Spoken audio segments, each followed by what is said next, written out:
All right, so this is our project for electricity. It's very similar to the one you did in chemistry, where you chose an element and a lot of you made a poster or a slideshow.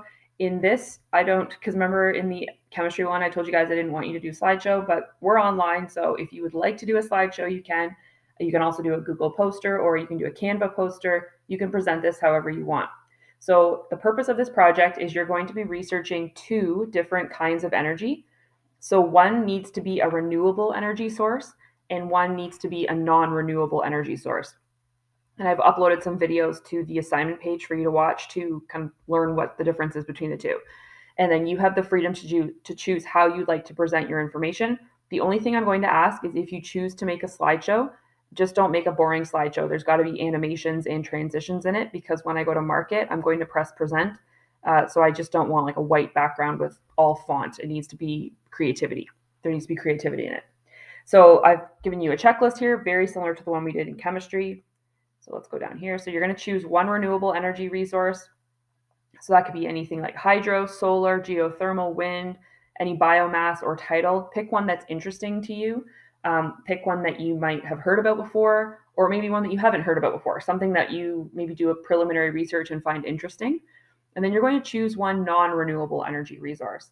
So out of oil, natural gas, coal, and uranium, if you've chosen, so Thomas, this is for you. Thomas, if you have chosen uranium before, then you can't just use your chemistry project for this. You have to do something a little bit more creative and different for the uranium one if that's the one that you choose. Okay. So choose one renewable and one non renewable. So your research here is a checklist very similar to what we did before. So you're going to define what the energy is and where did it come from, how do they produce the energy, and how does it work. This needs to be detailed. So this can't just be like one sentence. And if you find diagrams here, then you can't just plop them into your presentation. You have to actually put a little paragraph below within your own words explaining it.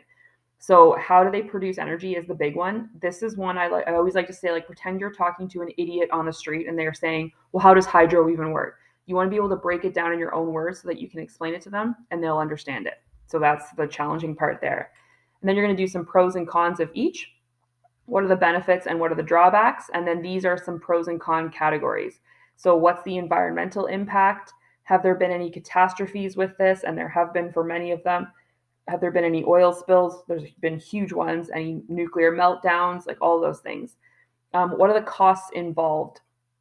So what are the costs for the buildings and the industrial part of it? And then what are the costs per kilowatt hours?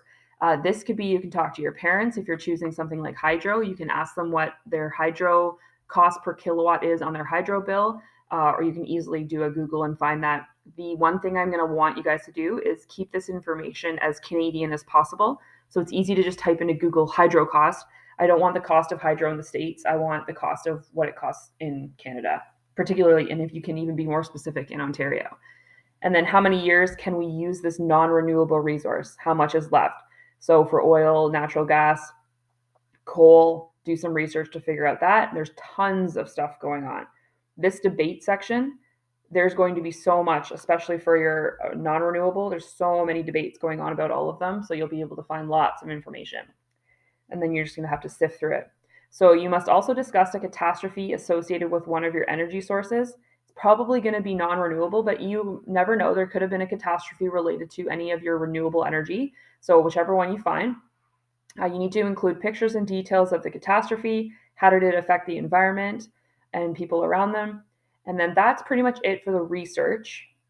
And then once you've got all your research organized, so again, I'm not going to mark your research notes for this one, but I would recommend you do something similar to what you did in the chemistry one, where you kind of organize it all, and then you're going to put it all together in whatever one you want. So you can do a website if you want. Google Sites is really easy to work. You can make a video presentation using WeVideo or whatever one you have. Google slideshow. You can do, Andy, I know that you did a podcast, which was really great. So you could do a slideshow and then talk over it. It's really easy to do that. I'm doing it right now. You can use WeVideo. It's very easy to use, and I can show you how to get that. And you can make a poster on whatever one you want, Canva, Google Doc, whatever. And then you're going to create, same as the chemistry, you're going to create a works cited page, and you have to use 3 sources. And there should be lots of visuals here. If you find YouTube videos, you can insert them in, memes, GIFs, whatever you want. Make it very visual and very creative and appealing. And similar to the chemistry, I found a lot of really good websites here, Canadian websites that will help you get started.